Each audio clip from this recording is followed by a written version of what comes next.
इससे कार्य मत करवाना। इसने स्वयं गड्ढा निर्मित किया है हमसे धन प्राप्त करने के लिए।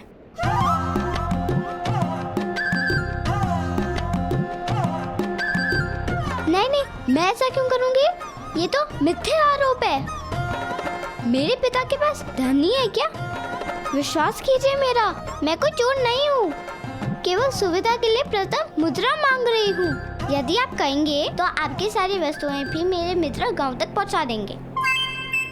कोई आवश्यकता नहीं। आवश्यकता है पुत्र।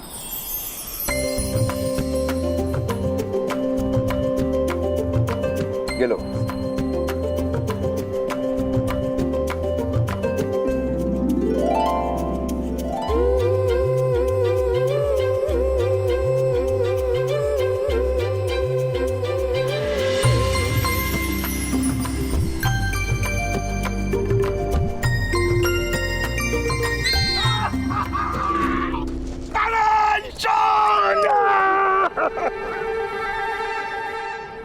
नमस्कार अधिरथ। प्रणाम पुत्रों। ऋषभान महोदय को प्रणाम करो। प्रणिपात। प्रणाम। आपको प्रसन्नता प्राप्त हो रहा था। मेरा सौभाग्य है कि आप आज यहाँ पधारे। मेरे पिता की, राधा के पिता ने बहुत सहायता की थी और वो ऋण मैं कभी चुका नहीं पाऊंगा। किंतु आज आप सबकी सेवा करके मुझे संतोष प्राप्त होगा। आप मेरी पुत्री से मिले। ये है मेरी पुत्री वैशाली। और वैशाली, ये है तुम्हारी राधा माता, मेरे बालपन की सखी। प्रणाम करो बेटा। प्रणिपात।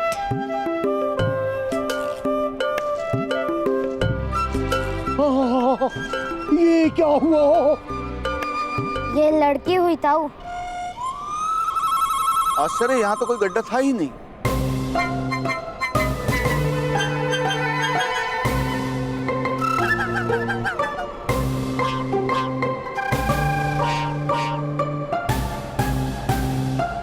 इस लड़की और इसके मित्रों ने हमारे साथ इस लड़की और इसके मित्रों ने तुम्हारी सहायता की है ना? उत्तम, अति उत्तम। चलो अब सारे मिलके इस पहिए को गड्ढे से निकालते हैं। निश्चिंत रहिए, आप सब प्रस्थान कीजिए। ये युवक अन्य युवकों को लाएंगे और ये रथ ठीक करेंगे, ले आएंगे। उत्तम। वैशाली, बालकों, वस्तु उठाओ और साथ चलिए।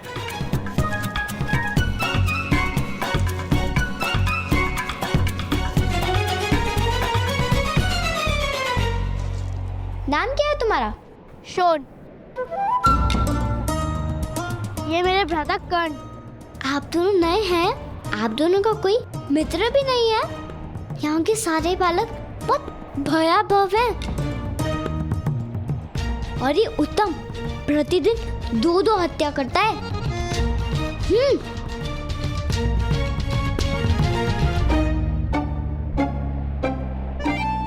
यदि आपने इस घटना के विषय में पिताश्री से कुछ भी कहा तो स्मरण नहीं, आप दोनों की मृत्यु हो सकती है।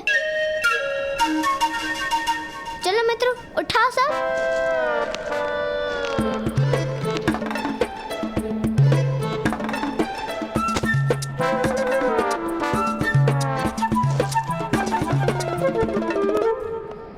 वैशाली, मेरा भाग मुझे यही दे दो। पिताजी मुझे वेद पाठ करने के लिए बुला रहे हैं। पहले ऊपर तक आओ, तभी तुम्हें अपना भाग प्राप्त होगा। नहीं, वहाँ तक इतना भार उठाकर ऊपर तक नहीं आ सकता। तो पहले क्यों नहीं बताया कि भार लेकर ऊपर नहीं आ सकते? इसे जाने दो, हत्या करने का समय हो रहा होगा। इसके स्थान पर मैं भार उठा लेता हूँ।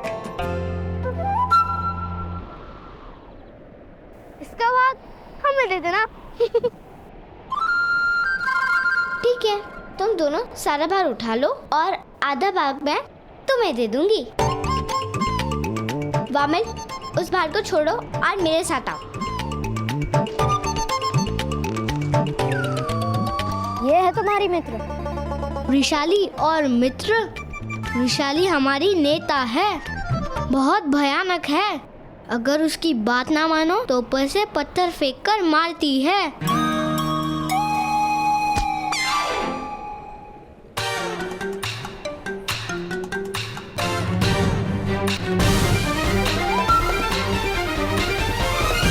ये तो क्षत्रियों से भी गई हुई है।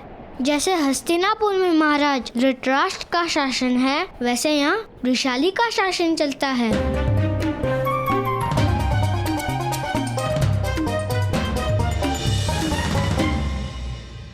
जब से हस्तिनापुर में महाराज पांडु का शासन बदला है, प्रतीत होता है कि पूरे साम्राज्य पर दुर्भाग्य विराजमान हो गया है।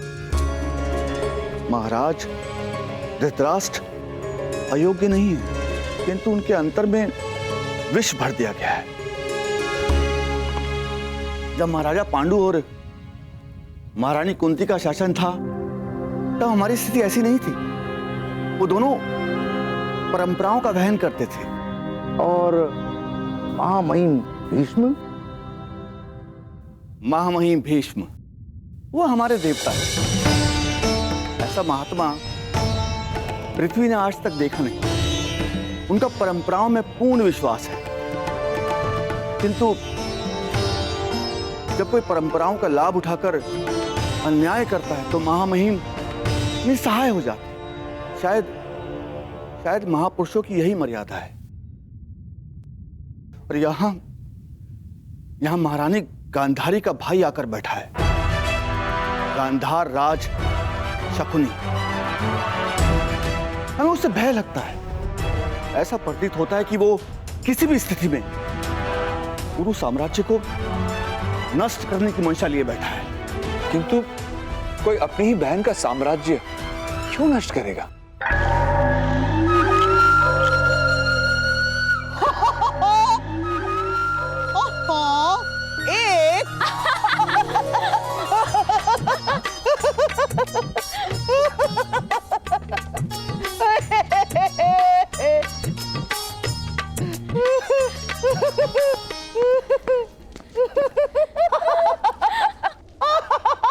गांधारी!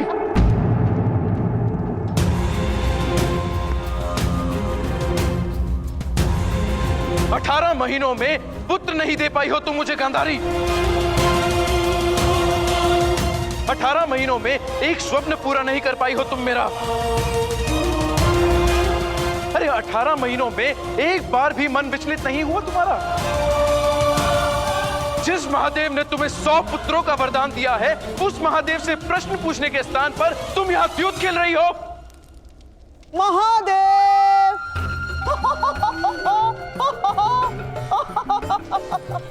महादेव! महाराज के स्वप्नों का जन्म कब होगा? महादेव! महादेव उत्तर दीजिए, उत्तर दीजिए महादेव! चेष्टा कर रहे हो शकुनी? चेष्टा?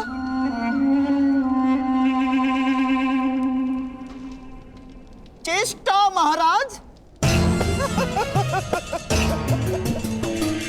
नहीं महाराज नहीं। जिस दिन महामहिम ने गांधार से मेरी बहन के लिए आपके विवाह का प्रस्ताव लाया था, उसी दिन से मैंने चेष्टा करना छोड़ दिया है महाराज। चेष्टा करना छोड़ दिया है महाराज। अब तो केवल प्रयत्न करता हूं।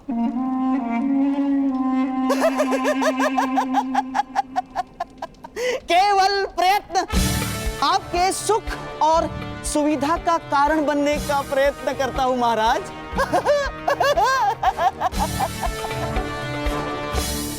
कब होगा मेरा पुत्र गांधारी? क्यों तुमने अपने प्रसव रोक रखे हैं? क्यों तुम मेरे सुख में बाधा बनना चाहती हो? मैं तो आपके सुख का साधन बनना चाहती हूँ महाराज।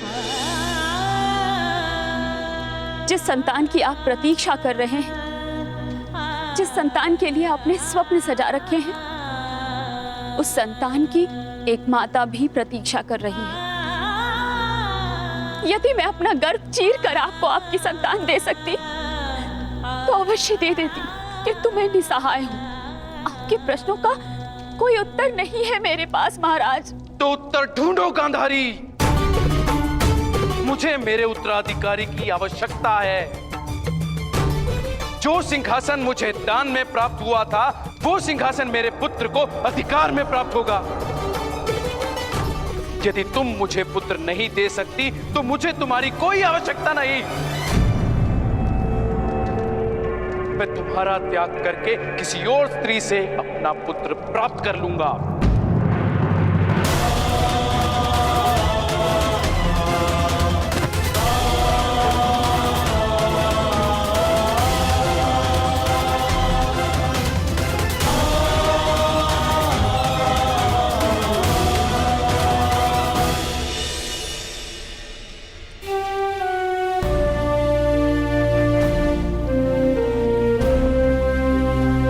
हस्तिनापुर वालों को विस्मरण हो गया है कि वरदान की प्राप्ति तपस्या के बाद ही होती है। हस्तिनापुर वालों को वरदान की अपेक्षा है, तपस्या का बल नहीं।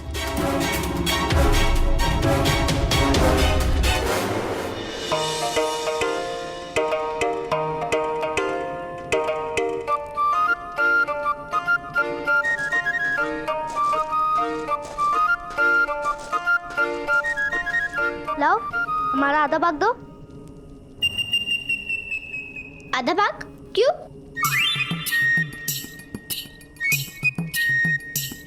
तुमने तो कहा था कि हम सामान ऊपर लाएंगे, तो तुम हमें आधा भाग दोगी।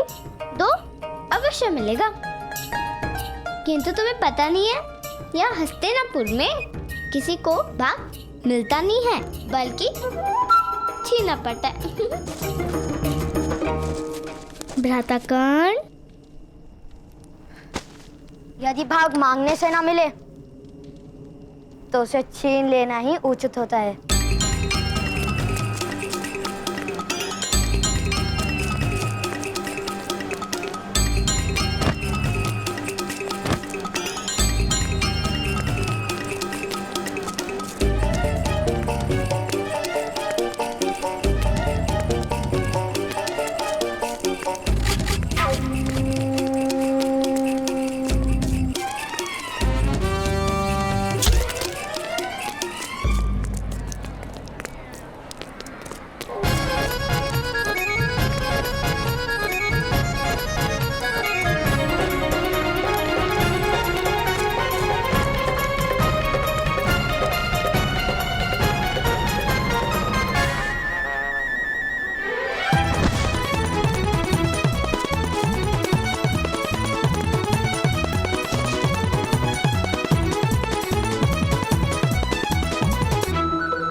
लगता है भुगत ग्राम में सत्ता परिवर्तन होने वाला है।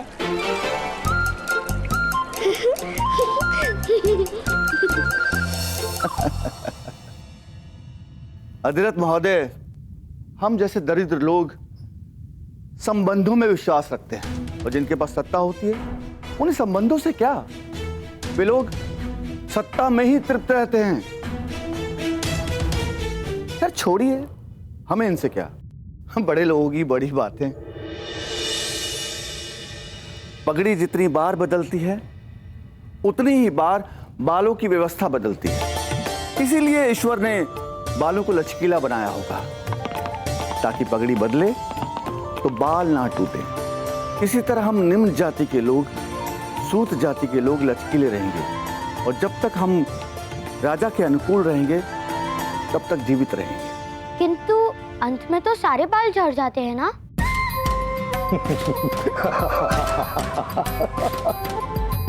तो पगड़ी को क्या अंतर पड़ता है? बहुत बुद्धिमान हो तुम वैशाली। इसे कहते हैं बुद्धि, और जिसे तुम समझती हो उसे कहते हैं दुर्बुद्धि।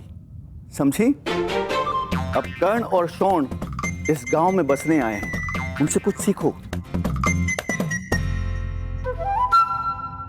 अधिरथ महोदय, आपको चिंता करने की कोई आवश्यकता नहीं है। आपको हस्तिनापुर में कोई असुविधा नहीं होगी। चलिए चलते हैं राज सेवक के पास और उनसे आपकी कार्यशाला निर्मित करने के लिए अनुमति मांगते हैं। कार्य करने के लिए अनुमति लेनी पड़ती है? अवश्य, राम उनका है, राज सेवक हैं वो। यहाँ कौन व्यवसाय करेगा कौन नहीं, ये निर्णय करना उनका अधिकार है।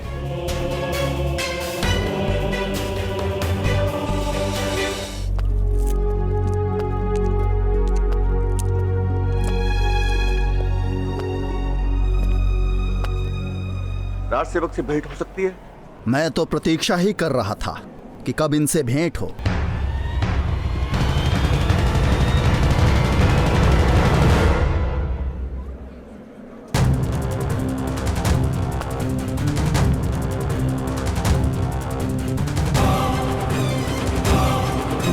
क्योंकि ये सज्जन गुफा से बाहर निकले उससे पूर्व मेरे भ्राताश्री ने उन वनवासियों को पराजित कर दिया था। हाँ, हम कभी असत्य नहीं बोलते। आपका स्वागत है इस गांव में। कहिए सूत महोदय, क्या आशा लेकर पधारे हैं? रक्षक महोदय, हम महामंत्री की आज्ञा से आपके गांव में निवास करने वाले हैं। आपका इस गांव पर अधिकार है। हमें रथ निर्माण करके बेचने की अनुमति दीजिए कृपा करके। राजसभा में हमारा सम्मान होने वाला था। दूर वारणाव्रत नाम का एक नगर है, वहां के नगर रक्षक के पद पर हमारी नियुक्ति होने वाली थी, किंतु किसी कारण से हमें दंड मिला और इतना बड़ा सम्मान चला गया। नगर रक्षक का पद हाथ से चला गया और हम इन्हीं सूतों और लोहारों के गांव में बंदी बनकर रह गए।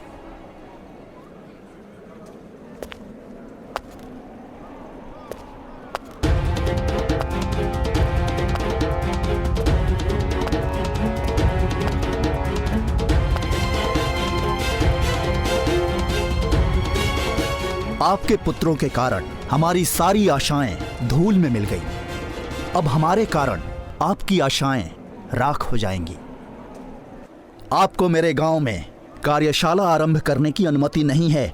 और एक बात सुनिए, हस्तिनापुर में सूतों के निवास के लिए बस एक ही गांव है, अन्यत्र कहीं आप वास भी नहीं कर पाएंगे। हस्तिनापुर का त्याग करना होगा आपको।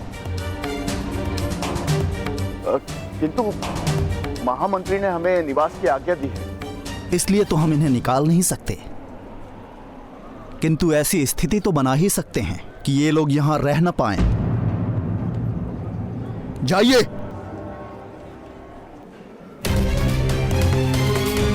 ठहरिए, एक मार्ग है यहां रुकने का। यदि आपका पुत्र हमारा दिया हुआ दंड भोग ले तो हम आपको कार्य करने की अनुमति दे सकते हैं। सुन लो सूतों, इस गांव की सीमा पर एक पाताल कूप है।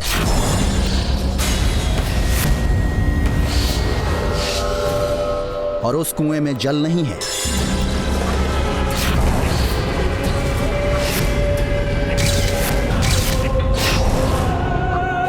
अपराधियों को उस कुएं में डाल दिया जाता है और जो अपराधी उस कुएं से स्वयं निकल आता है उसके अपराध क्षमा कर दिए जाते हैं। वैसे उस कुएं से आज तक कोई बाहर नहीं निकल पाया है। तुम्हारे पुत्र को उस कुएं में डाला जाएगा कल प्रातःकाल।